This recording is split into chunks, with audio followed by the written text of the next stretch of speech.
প্রতিটি ভিডিওতে আমি দেখানোর চেষ্টা করি যে আসলে কোন পার্টসের কি কাজ, কোন পার্টসটা দিয়ে কি করতে হয়।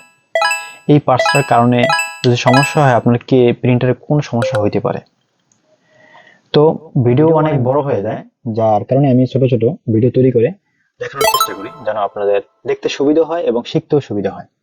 আপনি কোন জায়গা থেকে বুঝতে পারেন নাই আপনি অবশ্যই কমেন্টের মাধ্যমে লিখে নেবেন, কারণ আমরা কমেন্টের উপর ভিত্তি করে আবার ওইখান থেকে কিন্তু দেখানোর চেষ্টা করবো ইনশাআল্লাহ পরবর্তী ভিডিওতে। এবং আপনার প্রিন্টারে কি সমস্যা, ওই সমস্যা নিয়ে আপনি কিন্তু কমেন্ট করতে পারেন, আমরা কমেন্টের উপর ভিত্তি করে পরবর্তী ভিডিও তৈরি করবো। এবং যদি সাধারণ সমস্যা হয় অবশ্যই কমেন্টের মাধ্যমে সমাধান দেওয়ার চেষ্টা করবো ইনশাআল্লাহ। তো আজকের ভিডিও এই পর্যন্তই, পরবর্তীতে ভিডিওতে দেখানোর চেষ্টা করবো এবং যে পেপার সাইডটা আছে এটা কিভাবে কি লাগাইতে হয় এবং এই যে ড্রাম সেট আছে আরো আদার্স পার্টস পাতি আছে কিভাবে কি লাগাইতে হয়, কোনটা কি কাজ, এই ভিডিও দেখার আমন্ত্রণ জানিয়ে এখানেই বিদায় নিচ্ছি।